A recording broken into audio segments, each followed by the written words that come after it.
നമുക്കൊരു കഥ പറഞ്ഞാലോ? ഞങ്ങളുടെ സൗഹൃദത്തിൻ്റെ കഥ.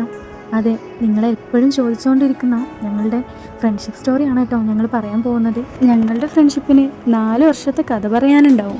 പക്ഷേ ഈ 4 വർഷത്തിൽ ഞങ്ങൾ 4 പേരും ഒരുമിച്ചുണ്ടായിരുന്ന ടൈം എന്ന് പറയുന്നത് അത് എണ്ണി തീർക്കാവുന്ന ദിവസങ്ങളേ ഉള്ളൂ കേട്ടോ. ബട്ട് ഞങ്ങൾക്ക് കിട്ടിയിട്ടുള്ള പ്രഷ്യസ് മൊമെൻറ്റ്സ് അത് പറഞ്ഞറിയിക്കാൻ പറ്റാവുന്നതിലും അപ്പുറം ഹാപ്പിനെസ് തന്നിട്ടുണ്ട്. ഒരുപാട് ഇണക്കങ്ങളും പിണക്കങ്ങളും അതുപോലെ കുഞ്ഞു കുഞ്ഞു പരിഭവങ്ങളുമായിട്ട് എത്രയോ വാല്യുബിൾ മൊമെൻറ്റ്സ് ഞങ്ങൾ എൻജോയ് ചെയ്തിട്ടുണ്ട്.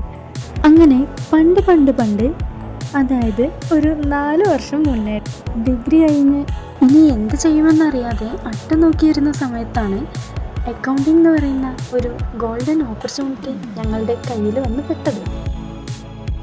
കേവലം ഒരു അക്കൗണ്ടിങ് കോഴ്സിന് എന്താണ് ഒരു ഗോൾഡൻ ഓപ്പർച്യൂണിറ്റി എന്ന് പറയാൻ മാത്രം വിചാരിക്കുന്നുണ്ടാവും നിങ്ങളല്ലേ.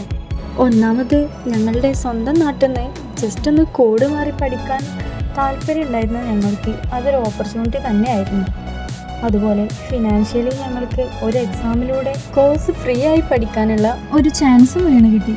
റീനയാണ് എനിക്ക് ചന്ദ്രിക റെക്കമെൻഡ് ചെയ്തതെന്ന് പരസ്യത്തിലൂടെ നമ്മൾ കാണാറില്ലേ, അതുപോലെ തന്നെ സഹനയാണ് ഈ കോഴ്സ് ഷിഫ്നക്ക് റെക്കമെൻഡ് ചെയ്തത്.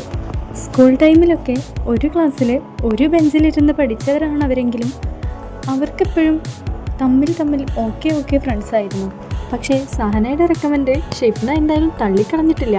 കാരണം അവളും മെൻ്റലി ഡൗൺ ആയതുകൊണ്ട് ഞാനും വരുന്നുണ്ടെന്ന് പറഞ്ഞ് അങ്ങനെ ഞങ്ങൾ ഒരുമിച്ച് ഈ ഒരു കോഴ്സിലേക്കുള്ള എൻട്രി എക്സാം എഴുതാൻ വേണ്ടി കാലിക്കറ്റുള്ള എക്സാം നടത്തുന്ന ഇൻസ്റ്റിറ്റ്യൂട്ടിലേക്ക് പോയി. അവിടെ വെച്ചാണ് ഇവരെ ഈ ഒരു നന്മ വരത്തെ കണ്ടുമുട്ടുന്നത്. പക്ഷേ ആദ്യമൊന്നും കണ്ട പാവം നടിച്ചിട്ടുണ്ടായിരുന്നില്ല. ഞങ്ങളെന്താ മോശക്കാരാണെന്ന് തെളിയിക്കാൻ കുറച്ചു നേരം മിണ്ടാതിരുന്നെങ്കിലും അങ്ങനെ ഒരുപാട് നേരം തുടരാൻ ഞങ്ങൾക്കുമായില്ല. കേവലം ഒരു പേര് ചോദിക്കലിലൂടെ ആ ഒരു ഫ്രണ്ട്ഷിപ്പിന് അവിടെ തുടക്കം കുറിച്ചു. കുറച്ചു നേരത്തെ പരിചയപ്പെടലിനൊടുവിൽ അതുവരെ വളരെ സൈലൻ്റ് ആണെന്ന് വിചാരിച്ച ആ ഒരു പെൺകുട്ടി നല്ല ആക്റ്റീവാണെന്നും സ്നേഹമുള്ളവളാണെന്നും അത്യാവശ്യം ഓപ്പൺ മൈൻഡഡ് ആണെന്നും മനസ്സിലായി. അങ്ങനെ അന്നത്തെ ദിവസത്തിലെ എക്സാമും ഇൻ്റർവ്യൂവും ഒക്കെ കഴിഞ്ഞ് സെലക്റ്റഡ് ആയി എന്നുള്ള സന്തോഷത്തിൽ വീണ്ടും കാണാമെന്നുള്ള പ്രതീക്ഷയോടെ ബൈ പറഞ്ഞിരുന്നു. എന്തായാലും നമ്മുടെ കോഴിക്കോട് വന്നതല്ലേ, എങ്ങനെയാ സർക്കിറ്റ് അടിക്കാതെ വീട്ടിലേക്ക് പോവാം. അപ്പോൾ ഞങ്ങൾ നേരെ ഫോക്കസ് മാളിലേക്ക് പോയി. അവിടെ എത്തിയപ്പോൾ മുന്നിൽ നിൽക്കുന്നു.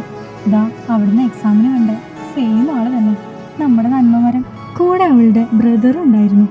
അങ്ങനെ അവനെയും പരിചയപ്പെട്ട് ഒരുമിച്ച് മാളൊക്കെ ചുറ്റിക്കണ്ട് കുറച്ച് നല്ല ഫോട്ടോസ് എടുത്ത് വീണ്ടും ഞങ്ങൾ ബൈ പറഞ്ഞിരുന്നു. പിന്നീട് എന്താണ് ഉണ്ടായതെന്നൊക്കെ വഴിയെ പറയാട്ടോ. എന്താന്ന് വെച്ചാൽ ഞങ്ങളുടെ സ്റ്റോറി ഈ ഒരു പാർട്ട് കൊണ്ടൊന്നും കഴിയില്ല. സോ ഇതിൻ്റെ നെക്സ്റ്റ് പാർട്ടുമായിട്ട് ഞങ്ങൾ വീണ്ടും വരും കേട്ടോ. അതുവരെ ഞങ്ങളെ മറക്കാതെ കാത്തിരിക്കണേ.